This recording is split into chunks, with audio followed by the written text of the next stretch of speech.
آصف الوی ذاکر باقاعدہ طور پر یہ کہتا ہے یہ قرآن تو وہ قرآن ہی نہیں ہے۔ اب پتا چلا کہ آج تک قرآن ہدایت کیوں نہیں دے رہا، جس طرح قرآن نازل ہوا تھا اس طریقے سے تو ہے ہی نہیں۔ اور ذاکر میسمی کہتا ہے کہ ہم نے اوریجنل اور اصلی قرآن ڈھونڈ نکالا ہے۔ تشیع نے اوریجنل قرآن مجید کو ڈھونڈ نکالا اور عوام کو واپس دے دیا۔ بہت نازک، بہت حساس اور بہت اہم موضوع ہے۔ قرآن مجید لا ریب لا شک کتاب ہے۔ قادیانیوں کو کوئی حق نہیں کہ وہ قرآن مجید کا ترجمہ چھاپے۔ آپ کے خیال میں اصل مسئلہ ہے کہاں پر؟ اس کے اندر تو کوئی چیز ایسی نہیں ہے نا کہ جس کے اندر آپ یہ بات کر سکیں کہ وہ غلط لکھی ہوئی ہے، اس کے اندر تو کوئی اعتراض نہیں، ان کی کتابوں میں لکھا ہوا ہے۔ اس کے اندر اس طبقے کو خوش کرنے کے لیے جی کہیں کہیں ذو معنی قسم کے مضامین لائے گئے۔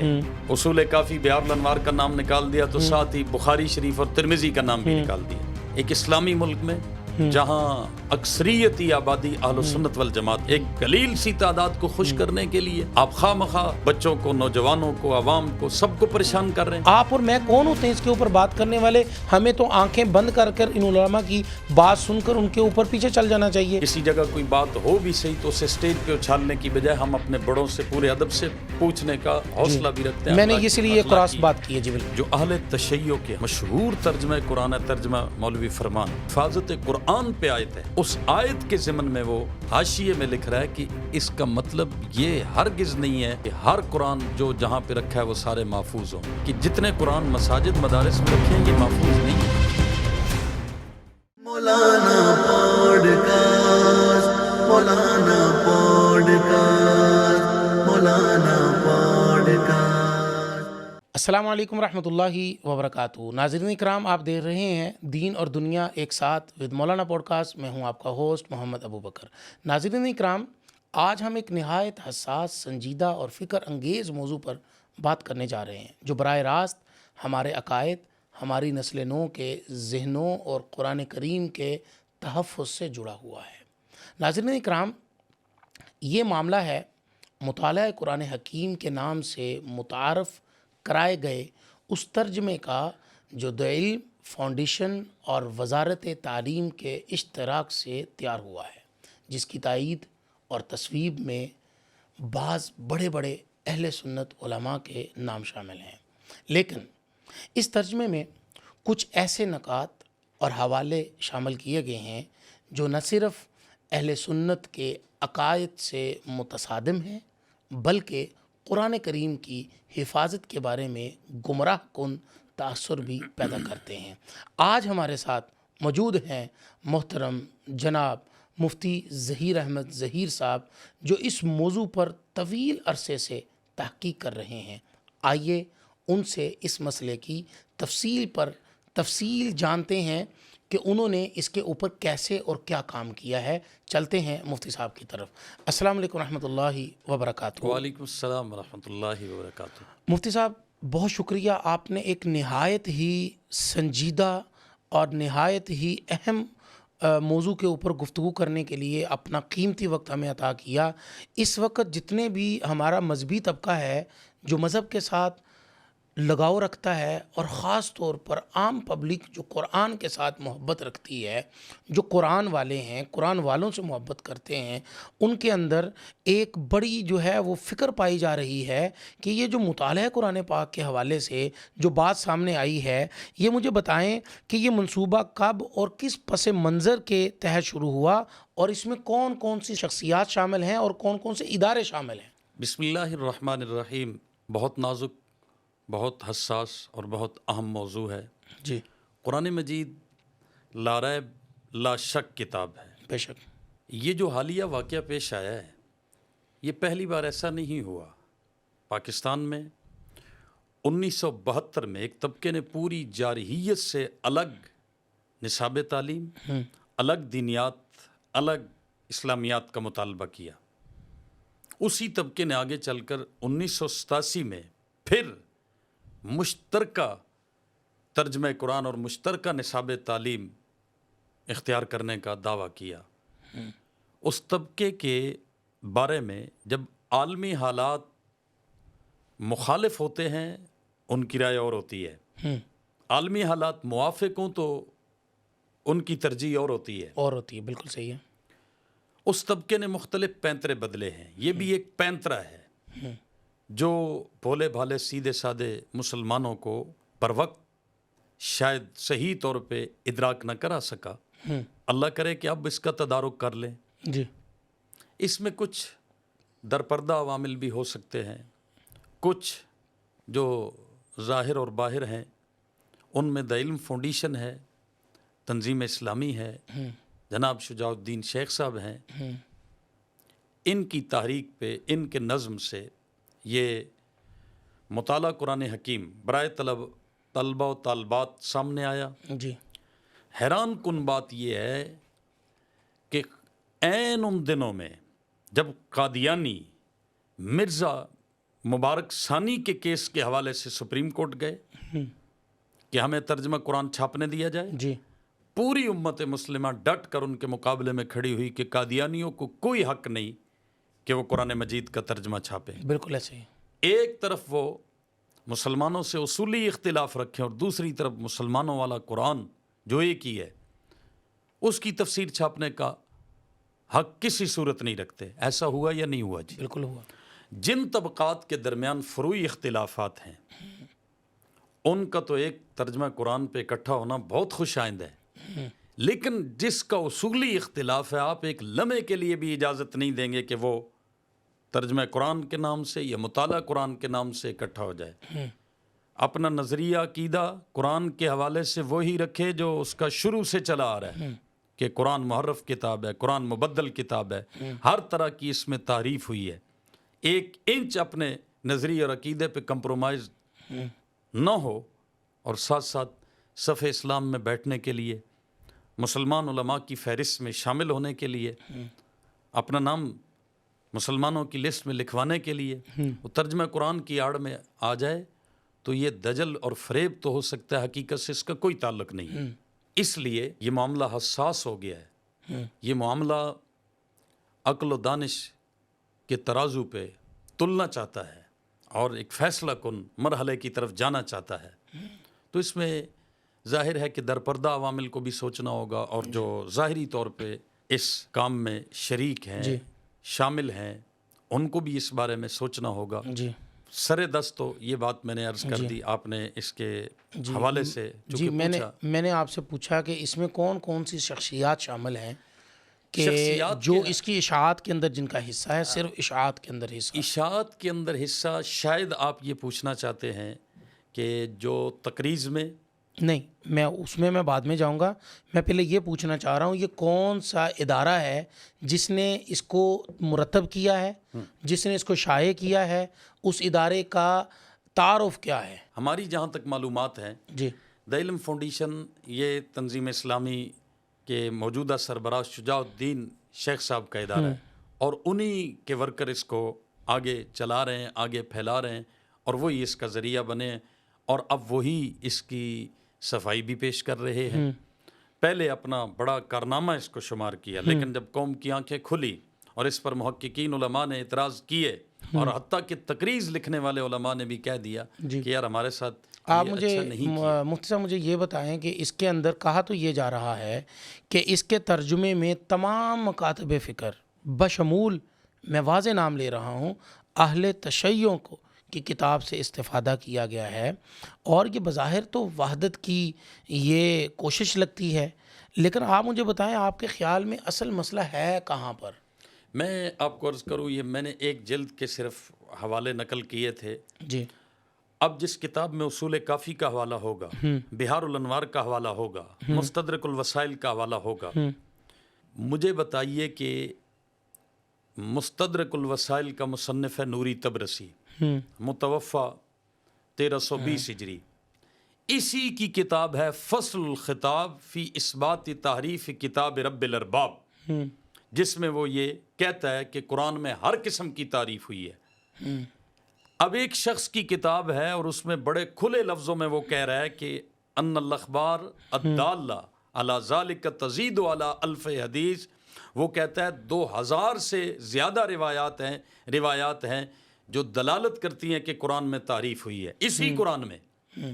ٹھیک، نام ہے اس کا نوری تبرسی اور کتاب ہے جو تحریف قرآن پہ اس نے لکھی ہے، فصل الخطاب فی اثبات تحریف کتاب رب الارباب. مجھے بتائیے اسی مصنف کی اگر ایک کتاب مستدرک الوسائل کے اس میں حوالے موجود ہوں گے تو اس سے کوئی آپ کو اختلاف نہیں ہوگا.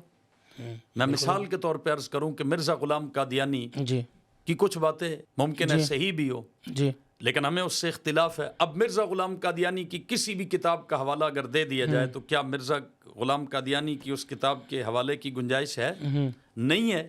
تو پھر مستدرک الوسائل کا حوالہ دینے کی اس میں کیا ضرورت پڑی؟ اور یہ نوری تبرسی قرآن مجید کی تعریف پہ ایسا پکا ہے کہ جب کچھ لوگوں نے تقیہ کیا اسی کے ہم مذہب لوگوں نے، جی اور انہوں نے کہا نہیں ہم تو قرآن کی تعریف کے قائل نہیں ہیں، اس نے پھر تقیہ کی دھجیاں اڑا دیں اور ایک اور کتاب لکھی رد الشبہات عن فصل الخطاب فی تعریف کتاب رب الارباب، کہ جھوٹ بول رہے ہیں، یہ قرآن میں تعریف ہوئی ہے اور میرے ہم مذہب سارے لوگوں کا یہ عقیدہ ہے.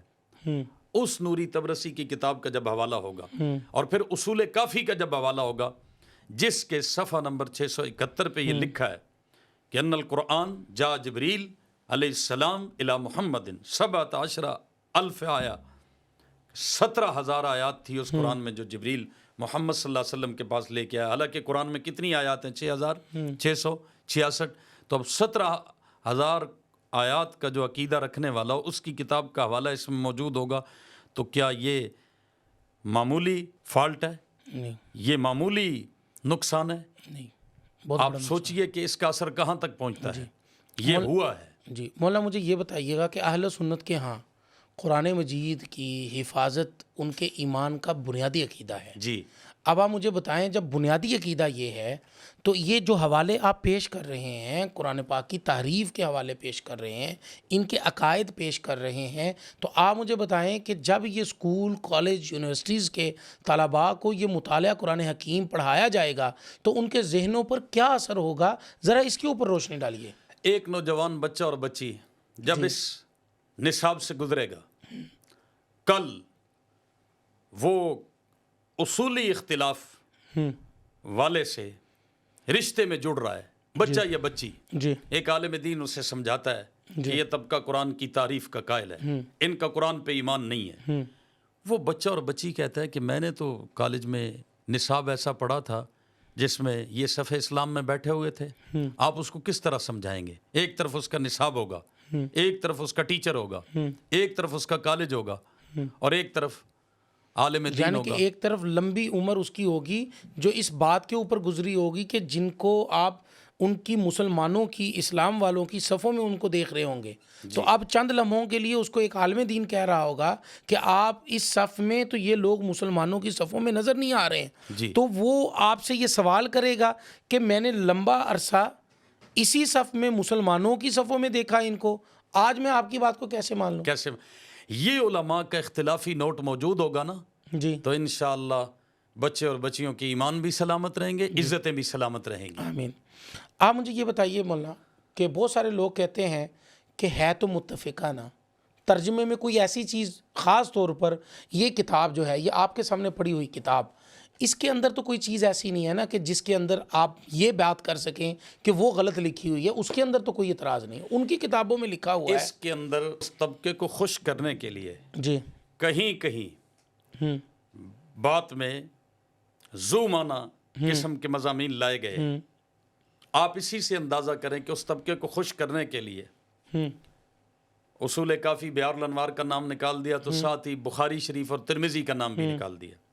یہ اصول کافی کس صدی کی ہے؟ یہ 4 ہجری میں مرتب ہو رہی ہے. اور بخاری شریف کب کی ہے؟ ہمارے سارے محدثین لکھ کر کام کر کے فارغ ہو چکے تھے، دنیا سے بھی جا چکے تھے. یہ مذہب اور اس مذہب کی کتابیں تب مرتب ہو رہی ہیں.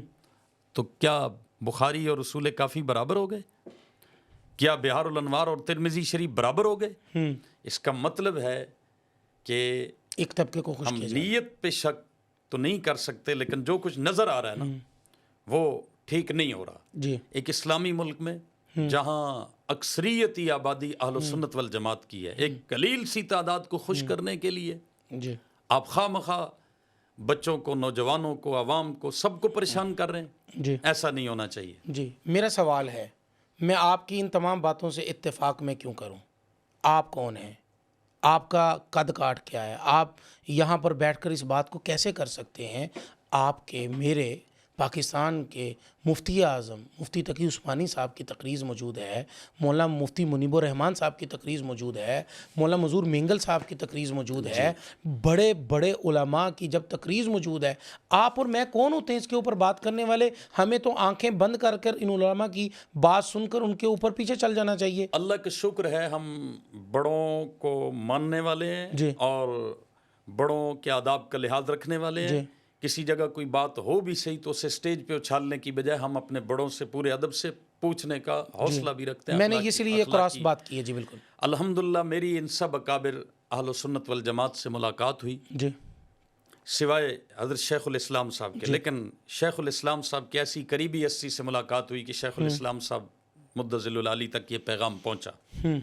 اصل مسئلہ یہ ہے، سب اکابر کو یہ بتایا گیا کہ سکولوں میں قرآن مجید کا پڑھانا لازم کیا جا رہا ہے۔ امیر مرکزیہ عالمی مجلس تحفظ ختم نبوت میرے پیر و مرشد حضرت مولانا حافظ ناصر الدین صاحب خاکوانی دامت برکاتہ العالیہ، حضرت نے خود یہ بات فرمائی کہ مجھے تو یہ بتایا گیا تھا، حضرت کی تقریر میں یہ الفاظ بھی ہیں کہ بڑی خوشی ہوئی کہ قرآنی نصاب سکولوں میں داخل کیا جا رہا اور اس میں خاتم النبیین کی وضاحت بھی موجود ہے۔ بس صرف فقط اتنا بتایا گیا، آگے نہیں بتایا گیا کہ آیا جس سے اصولی اختلاف ہے ایسے طبقے کو صف اسلام میں بٹھایا جا رہا ہے۔ یعنی ایک تصویر کا ایک رخ دکھایا گیا، دوسرا رخ نہیں دکھایا گیا۔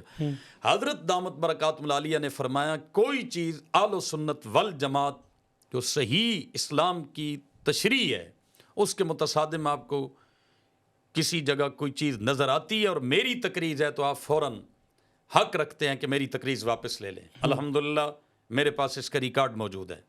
شیخ الحدیث حضرت مولانا منظور احمد صاحب مینگل دامت برکاتہ العالیہ اس مطالعہ قرآن کے نصاب کے حوالے سے وفاق المدارس العربیہ پاکستان کی طرف سے نمائندہ تھے۔ اللہ انہیں جزائے خیر عطا فرمائے۔ جب ہم ملے، ملاقات کی، تفصیل سے بات ان کے سامنے رکھی، جہاں دیدہ آدمی ہے۔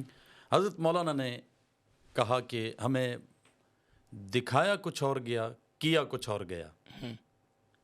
میں نے حضرت مولانا منظور احمد صاحب مینگل دامت برکاتہ العالیہ کی خدمت میں عرض کیا کہ حضرت اس وقت جو اہل تشیع کے ہاں مشہور ترجمہ قرآن ہے، ترجمہ مولوی فرمان، اس ترجمہ قرآن میں انا نحن نزلنا الذکر و انا لہ لحافظون جو حفاظت قرآن پہ آیت ہے، اس آیت کے ضمن میں وہ حاشیے میں لکھ رہا ہے کہ اس کا مطلب یہ ہرگز نہیں ہے کہ ہر قرآن جو جہاں پہ رکھا ہے وہ سارے محفوظ ہوں۔ ایک کہیں پر بھی محفوظ ہے کاپی تو وہ کافی ہے بس۔ اب آپ فرمائیے کہ وہ کہہ رہا ہے کہ جتنے قرآن مساجد مدارس میں رکھے ہیں یہ محفوظ نہیں ہے، اگر وہ غار میں ایک کاپی موجود ہے بس کافی ہے، حفاظت کا وعدہ پورا ہو گیا۔ ساتھ لکھتا ہے کہ تعریف قرآن میں ہوئی ہے، اس سے انکار ہی نہیں کیا جا سکتا۔ اب مجھے بتائیے جو گھروں میں عام مروجہ ابھی پڑھا جانے والا ترجمہ ہے ان کے ہاں، اس میں حفاظت قرآن کا انکار ہو، تعریف قرآن کے عقیدے کا اقرار ہو۔ حضرت مولانا کہنے لگے کہ تو واقعی بہت بڑا ظلم ہوا اور ہماری تقریریں اہم نہیں، حفاظت قرآن کا عقیدہ اہم ہے۔ یہ مولانا منظور احمد صاحب مینگل دامت برکاتہ العالیہ نے کہا۔ پھر میری ملاقات ہوئی ناظم اعلیٰ وفاق المدارس العربیہ پاکستان، ہم سب کے مخدوم و محترم عالم اسلام کا عظیم سرمایہ شیخ الحدیث حضرت مولانا قاری محمد حنیف جالندری صاحب دامت برکاتہ العالیہ سے، اور ان کے صاحبزادہ ذی قدر ہمارے بھائی مولانا احمد حنیف صاحب زیدت معلیکم بھی موجود تھے۔ بڑی تفصیل سے بات ہوئی، بالکل علماء حق کی طرح انہوں نے بھی اپنا یہی موقف ظاہر کیا کہ ہمیں بتایا کچھ اور گیا، کیا کچھ اور گیا، اور آپ کی بروقت صدا بڑی ضروری تھی۔ بالکل اس کو متفقہ کہنے کی بجائے متنازع کہیں۔ ہماری تقریزیں اہم نہیں ہیں، قرآن کی حفاظت کا عقیدہ اہم ہے۔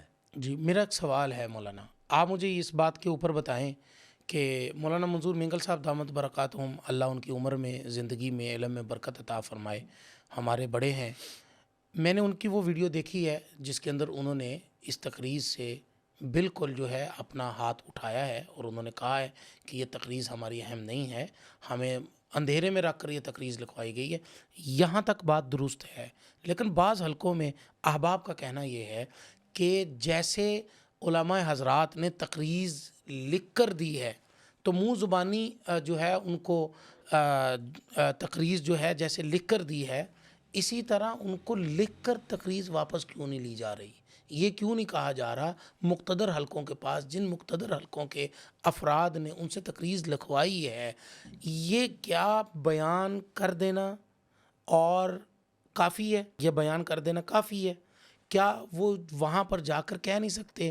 ابھی تک مفتی تقی عثمانی صاحب کے حوالے سے کوئی بیان نہیں آیا، مولانا مفتی منیب الرحمان صاحب کے حوالے سے کوئی بیان نہیں آیا، اور مولانا حنیف جلندری صاحب کے حوالے سے آپ نے ہمارے اس پوڈ کاسٹ کے ذریعے سے عوام الناس کو آگاہ کیا.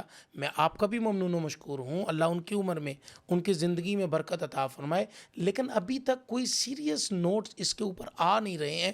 آپ اس حوالے سے مجھے بتائیں، کیا یہ صرف بیان کافی ہے کہ حکومت کے مقتدرہ کے حلقوں کے اندر جا کر ان کو باور کروانا، اپنی تقریریں واپس لینا، لکھ کر دینا، کیا یہ ضروری نہیں ہے؟ میں حضرت مایوس نہیں ہوں، میں نا امید نہیں ہوں اس حوالے سے. جی بہتر ہے. قرآن معجزہ ہے نبی پاک صلی اللہ علیہ وسلم کا، اللہ نے اس کی حفاظت کا خود ذمہ لیا ہے. جی میں پر امید ہوں الحمدللہ، صرف اس فقیر نے نہیں، کئی اور علماء نے جی اور پر وقت حساس مزاج لوگوں نے اس پر آگاہ کیا ہے، خطوط لکھے ہیں. ہم نے الحمدللہ حضرت مفتی منیب الرحمان صاحب، مولانا ارشد سعید کاظمی دامت برکاتہ العالیہ، حافظ نعیم الرحمان صاحب، امیر جماعت اسلامی، پروفیسر ساجد میر صاحب فوت ہو گئے، لیکن میں نے ان کو بھی خط لکھا تھا. جی ہم نے ایک استفتاء مرتب کیا مفتیان حضرات سے جواب لینے کے لیے، ایک لمحہ فکریہ کے طور پہ دیوبندی، بریلوی، اہل حدیث، ان سب طبقات کو آگاہ کرنے کے لیے وہ لکھا. ان تمام جماعتوں کے قائدین، قائد جمعیت حضرت مولانا فضل الرحمان صاحب کے نام بھی خط لکھا، شیخ الاسلام صاحب کے نام بھی خط لکھا، اسی طرح سراج الحق صاحب کے نام بھی خط لکھا، حضرت مولانا زاہد الراشدی صاحب کے نام بھی خط لکھا، جن کی تقریریں نہیں بھی ہیں تب بھی وہ اہل سنت میں اگر ایک مقام رکھتے ہیں تو ان کا اس میں جو ہے وہ اشارہ، مشورہ، تجویز، تائید شامل ہونی چاہیے. تو یہ ابھی ایک پروسیس چل رہا ہے، آپ دعا کریں. اس کام پہ کئی سال لگے ہیں، جن طبقات نے یہ کام کرایا ان کو کئی سال لگے ہیں. تو ظاہر ہے کہ رد عمل میں بھی اگر وقت لگ رہا ہے تو مایوسی نہیں اختیار کرنی چاہیے. رد عمل مؤثر ہونا چاہیے اور دلیل کے ساتھ ہونا چاہیے، ٹھوس ہونا چاہیے. جب آج ممبروں سے یہ بات عام کہی جاتی ہے، کئی کلپس موجود ہیں کہ قرآن یہ محفوظ نہیں ہے، یہ وہ اصلی قرآن نہیں ہے، تو پھر مجھے بتائیے کہ ہم کس اشتباہ اور کس اندھیرے میں اپنی آنے والی نسلوں کو، آنے والی قوم کو رکھ رہے ہیں. جن کا تعریف قرآن کا عقیدہ ہے وہ رکھیں اپنے پاس. یہاں جو نام لکھے ہوئے ہیں یہ ان میں سے کوئی بھی ایک طبقے کے سوا تعریف قرآن کا قائل نہیں ہے، جب سارے قرآن کو لاریب کتاب مانتے ہیں. کسی طرح کا کوئی شک و شبہ اس میں گنجائش کا عقیدہ رکھنا کفر سمجھتے ہیں.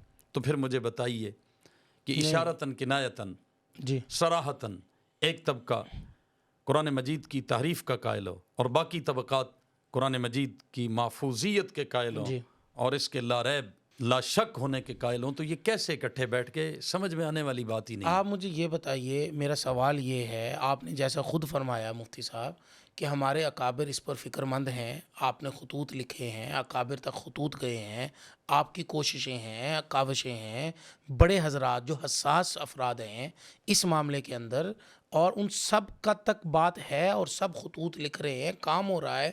مجھے بتائیں کہ اگر اس کام کو جتنا انہوں نے وقت لگایا بنانے پر، اگر اتنا ہی وقت آپ لوگوں کو اس کام کی تصحیح کرانے پر لگ گیا تو یہ جو 5 سال 10 سال لگ جائیں گے، تو ان 5-10 سالوں میں جن بچوں کو یہ پڑھایا جائے گا ان کی تعلیم کے اوپر کیا اثر پڑے گا؟ یہ تو ذرا بتائیے. وقت کے ساتھ ازالہ ممکن ہے. جب اس کا ازالہ ہو جائے گا، ظاہر ہے وہ اسی ملک میں رہتے ہیں، اسی ملک کے انتظامات کے ساتھ وہ بچے وابستہ ہیں، اگلی کلاسوں میں چلے جائیں گے. لیکن انہیں آگاہی ہو جائے گی کہ بھائی ایک تحریک چلی، ایک رد عمل آیا اور اس رد عمل پہ اکابرین نے مثبت کردار ادا کیا ہے.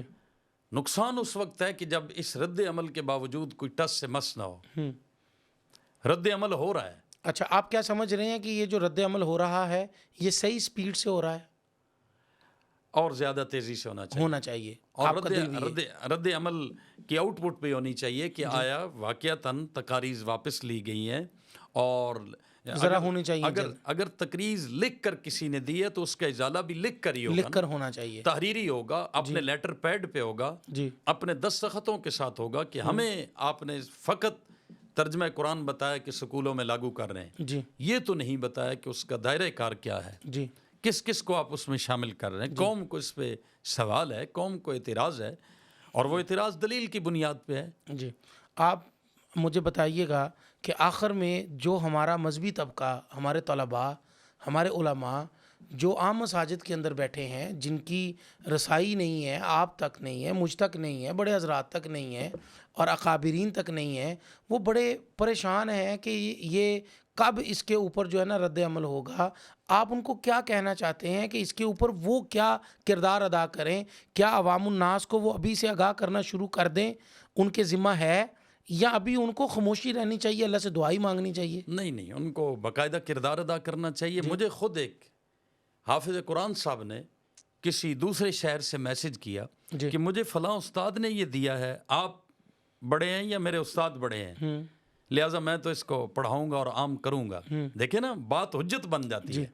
ہم یہ حجت نہیں بننے دے رہے، اور حجت نہ بنے اس لیے ڈٹ کر اپنا اختلافی نوٹ دے رہے ہیں کہ یہ بات دلیل نہ بن جائے آگے کہ دیکھو جی فلاں نے دیا تھا، فلاں نے لکھا تھا، فلاں کی تقریر تھی، فلاں صف میں بیٹھا ہوا تھا، یہ نہ ہو، دودھ کا دودھ پانی کا پانی۔ آپ مجھے یہ بتائیں، ایک طرف تو آپ کہتے ہیں جی آپ کا ملک بہت محفوظ ہے، کیا آپ کا جس ملک کے اندر قرآن کا ترجمہ محفوظ نہیں، اس کے اندر کوئی بھی غیر مسلم آ کر اپنا ترجمہ بیچ میں لکھوا دے، اپنے حوالے لکھوا دیں، اپنے معاملات اس کے اندر ایڈ کروا دیں، کیا آپ سمجھ رہے ہیں کہ دوبارہ کوئی اس کے اوپر ہمیں اس شد و مت سے اس کے اوپر محنت نہیں کرنی چاہیے کہ دوبارہ اس جیسا آپ نے فرمایا کہ یہ تیسری ان کا جو ہے نا یہ وار ہے قرآن پاک کے اوپر، یہ تیسری مرتبہ ان کا وار ہے، تو آپ مجھے بتائیں کہ دوبارہ ہمیں کون سے اقدامات کرنے چاہیے کہ جس سے یہ دوبارہ قرآن پاک کے اوپر جو ہے نا یہ حملہ آور نہ ہو سکے؟ اقدامات یہی کرنے چاہیے جو ایران میں ہے جی۔ سن لیجئے، میں بڑی فیصلہ کن قسم کی وضاحت سے یہ بات کہہ رہا ہوں۔ جی ٹھیک ہے، کیا ہے؟ چلو، ایران میں 25% اہل سنت والجماعت ہیں، جی 25%، میرے ساتھ کوئی اختلاف کر سکتا ہے، 20%، 30%، آپ 50% کہہ دیں، چھوڑیں۔ جی، اہل سنت والجماعت کی ایک ٹھیک ٹھاک تعداد ہے، جی لیکن نصاب تعلیم ایک ہے، وہ جو وہاں کی اکثریتی آبادی کا نصاب تعلیم ہے مرتب کیا ہوا، جی، دینیات اور اسلامیات انہی کے مطابق ہے۔ اہل سنت والجماعت کو ایران میں حق نہیں دیا گیا کہ ان کی اتنی تعداد ہونے کے باوجود ان کا الگ نصاب تعلیم ہو۔ وہاں پر تو خیر میرے علم میں ہے، وہاں پر تو نماز کے لیے مشکلات ہیں، مسجدوں پر مشکلات ہیں، مدرسوں پر مشکلات ہیں، اہل سنت کے اوپر ان کے گھروں کو مسمار کیا جاتا ہے، پھانسیاں دی جاتی ہیں، ان کو گرفتار کیا جاتا ہے، ان کے اوپر میں نے یہاں تک بھی میرے پاس معلومات ہیں کہ ان کو ان کی بچیوں کی عصمت داری کی جاتی ہے۔ جی وہ تو ایک طویل باب ہے۔ جی میں ابھی نصاب تعلیم کے حوالے سے عرض کرنا چاہتا ہوں، ہمارے جتنے پڑوسی ملک ہیں، جی دنیا میں جتنے جمہوری ملک ہیں، جی وہاں کے اصول کو سامنے رکھ کر جی ہمارے ملک میں ایک ہی نصاب تعلیم ہو، جی اور وہ یہاں کی اکثریت یا آبادی اہل سنت والجماعت کے مطابق ہو، باقی جس نے اپنا ذاتی کوئی کام کرنا ہے نا، جی ذاتی کسی قسم کا اس کا نظریہ ہے، سوچ ہے، وہ اپنے گھر، اپنے محلے، اپنی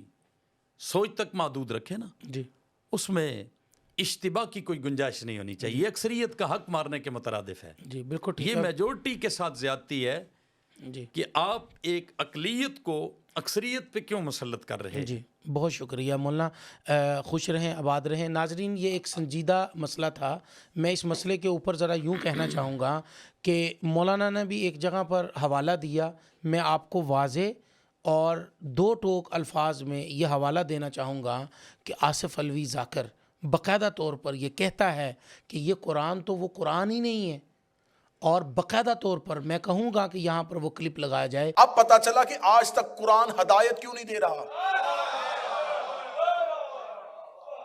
یہ فرقے فاصلے قرآن سے ختم کیوں نہیں کر رہے؟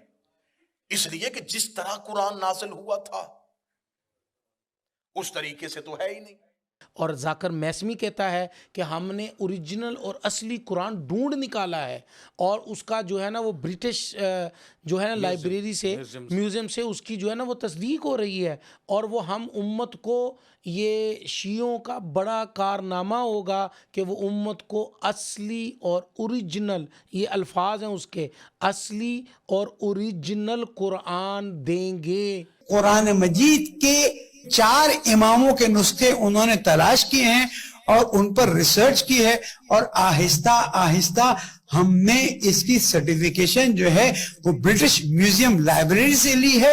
اور انشاءاللہ تاریخ اس بات کو لکھے گی کہ جہاں انقلاب اسلامی کی برکت سے تشیع کو اتنی عزت ملی، وہاں تشیع نے اوریجنل قرآن مجید کو ڈھونڈ نکالا اور عوام کو واپس دے دیا. اس سے بڑی کیا بات ہے؟ کہوں ایک اور انداز بھی جی ہے. جی شہنشاہ نقوی کہتا ہے جی کہ میں تحریف قرآن کا عقیدہ تو نہیں رکھتا لیکن نوری تبرسی کو رحمت اللہ کہتا ہوں.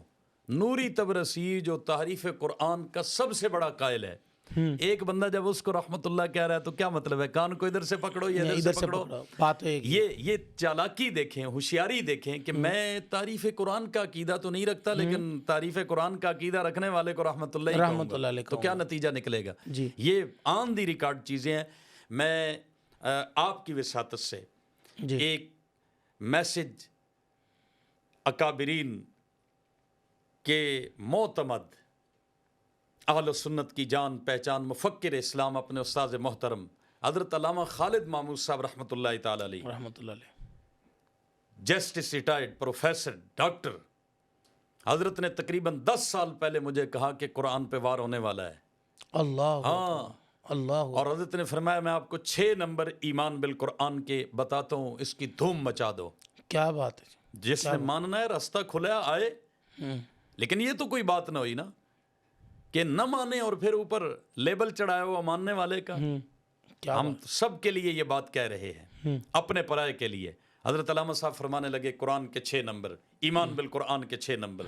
ہم نے ہر مسجد میں، ہر ادارے میں وہ لگوانا شروع کی ہے. آپ بھی اس کار خیر میں ہمارے ساتھ شریک ہیں. حضرت علامہ صاحب فرمانے لگے کہ پہلا نمبر ہے لوح محفوظ، دوسرا نمبر ہے تحمل جبریل، تیسرا نمبر ہے قلب مصطفیٰ. یہاں تک قرآن کلام رہا ہے. قلب مصطفیٰ سے، زبان مصطفیٰ سے قرآن آیا صحابہ کے قلم پہ، صحابہ کے ہاتھوں میں. اب کتاب لکھی جانی شروع ہوئی. جی بالکل ایسے. حضور نے صحابہ کو قرآن پڑھایا بھی ہے، صحابہ سے لکھوایا بھی ہے. بالکل ایسے. صحابہ کرام نے مختلف چیزوں پہ لکھا، منتشر جی اس کو جمع کیا گیا حضرت عمر رضی اللہ تعالیٰ عنہ کے مشورے سے دور صدیقی میں. جی یہ 5واں نمبر ہو گیا. جی. اور 6واں نمبر دور عثمانی، ایک لغت قریش پہ جی سب کو اکٹھا کیا گیا، جی مجتمع کیا گیا، امت کا اتفاق ہوا. کتنے نمبر ہو گئے جی؟ لوح محفوظ، جبریل امین، قلب مصطفیٰ، قلم صحابہ، دور صدیقی، دور عثمانی. دور عثمانی. اب قرآن کو ماننا در حقیقت وہ ماننا ہے جب کتاب کو مانا جائے. اگر کوئی شخص کہے میں قرآن کو مانتا ہوں اور مراد ہو صرف کلام، اور کہے کہ کتاب میں تبدیلیاں ہوئی ہیں، بات ذرا سمجھیے. جی جی. کتاب میں رد و بدل ہوا ہے، کتاب میں تحریف ہوئی ہے، کیونکہ کتاب لکھنے والے کون ہیں؟ صحابہ. بالکل ایسے. ایک شخص اگر یہ کہتا ہے کہ میں کلام کو تو مانتا ہوں، جی کتاب کو نہیں مانتا، وہ قرآن کو ماننے والا ہے؟ جی بالکل نہیں. اللہ نے کیا فرمایا؟ ذالک الکلام لا ریب فیہ، ذالک الکتاب لا ریب فیہ. ذالک الکتاب لا ریب. اللہ کو پتا تھا نا کچھ لوگ ایسے آئیں گے جو کہیں گے ہاں جی کلام تو ٹھیک ہے، ابو بکر عمر کے ہاتھوں کی لکھی ہوئی کتاب ٹھیک نہیں. اللہ نے پہلے ہی کہہ دیا جیسے میرا کلام شک سے پاک ہے، ابو بکر عمر عثمان و علی کے ہاتھوں کی لکھی ہوئی کتاب بھی شک سے پاک ہے. بے شک بے شک. لہٰذا کتاب پہ بات طے ہونی ہے، اور کتاب لکھنے والے کون ہیں؟ صحابہ. جی. اب ذرا سوچئے کہ جو شخص صحابہ پہ تنقید کرتا ہے، صحابہ پہ تان و تشنیع کرتا ہے، صحابہ پہ تبرہ کرتا ہے، صحابہ کو نہیں مانتا ہے، وہ قرآن کی اس کتابی صورت پہ ایمان لا سکتا ہے؟ بالکل نہیں لا سکتا. میں بڑے آسان لفظوں میں کہا کرتا ہوں کہ قرآن مجید لکھے ہوئے کو آج بھی پکڑنے کے لیے، ہاتھ لگانے کے لیے، چھونے کے لیے، جی ایک آیت ہو تب، پورا قرآن مجید ہو تب، موبائل کی سکرین پہ ہو تب، بالکل. ایک کاغذ کے ٹکڑے پہ ایک آیت لکھی ہو تب جی ہاتھ لگانے کے لیے وضو کا ہونا ضروری ہے، بالکل ضروری پاک ہونا ضروری ہے، ضروری ہے. تو پھر بڑے واضح اور واشگاف لفظوں میں یہ بات عرض کر رہا ہوں، حضرت علامہ صاحب کے ایصال ثواب کی نیت کرتے ہوئے جی یہ جملہ عرض کرنے لگا ہوں کہ آج لکھے ہوئے کو چھونے کے لیے پاک ہونا، وضو کا ہونا ضروری ہے.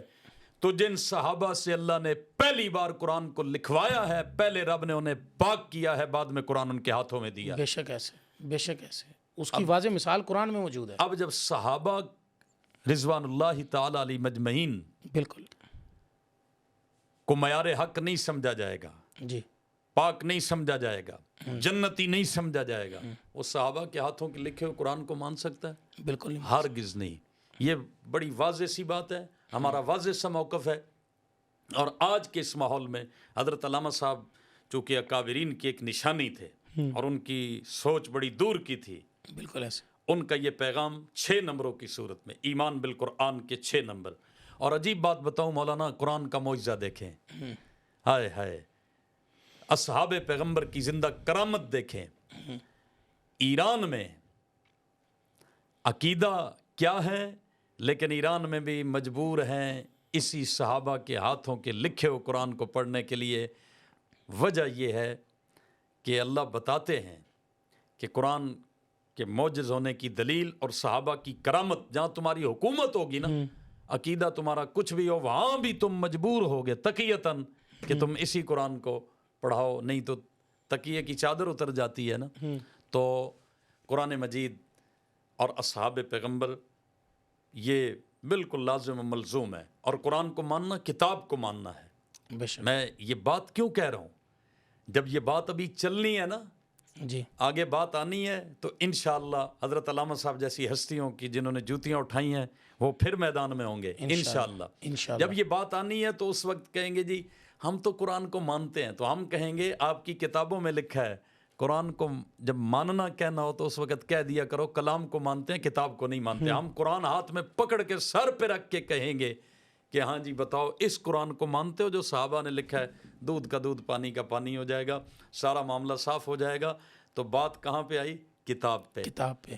اور کتاب اور اصحاب لازم ملزوم ہے. میں تو یوں کہتا ہوں پہلے اصحاب پھر کتاب، جی پہلے اصحاب پھر کتاب. بالکل. اللہ رب العالمین ہمیں اس ایمان بالقرآن آمین اور آمین. حفاظت جزاک اللہ سلامت قرآن رہیں. کے عقیدے کے لیے قبول فرمائے رکھیں. ناظرین، اس موضوع پر بات کرنا بہت ضروری تھا. بڑے میں چاہ رہا تھا کہ اس کے اوپر بات کریں. اگر مزید بھی ہمیں اس حوالے سے بات کرنی پڑی تو ہم دوبارہ بھی بات کریں گے، کرتے رہیں گے، تب تک آواز بلند کرتے رہیں گے جب تک ان غیر مسلموں کو اس کتاب کے اندر ان کے حوالہ جات، ان کی کتابوں کے حوالہ جات نکال نہیں دیے جاتے. ان کو ہماری مسلمانوں کی صف سے نکال کر دوسری صف میں کھڑا نہیں کر دیا جاتا. اور اگر آپ کا بھی ایمان قرآن پر ہے، کتاب پر ہے، ذالک الکتاب لا ریب فیہ پر ہے، تو پھر آپ بھی ہمارا ساتھ دیجئے اور اس بات کو پھیلائیے، عام کیجئے. انشاءاللہ دست بدستہ ہمارے اکابرین، ان کے ہاں گزارش ہے کہ خدا را ہم نے باتوں میں آپ کے سامنے یہ ایک بات رکھ دی ہے، اپلیکیشن دے دی ہے، درخواست کر دی ہے کہ جس طرح آپ حضرات نے تقریض لکھ کر دی تھی، خدا را اسی طرح اپنے لیٹر پیڈ پر اس تقریض کا انکار کیجئے، اس کا رد کیجئے، سٹیمپ لگائیے، شائع کیجئے، اخبارات میں دیجئے، اور اس کو مدارس کو بھجوائیے، اور سکولز، یونیورسٹیز، طلباء، سیمینارز کے اندر اس کو اجاگر کیجئے، تاکہ پتہ چل جائے کہ یہ مطالعہ قرآن نہیں ہے، متنازع قرآن ہے. جیتے رہیے، سلامت رہیے، دیکھتے رہیے مولانا پوڈ کاسٹ. والسلام ورحمۃ اللہ وبرکاتہ. مولانا پوڈکاسٹ، مولانا پوڈکاسٹ.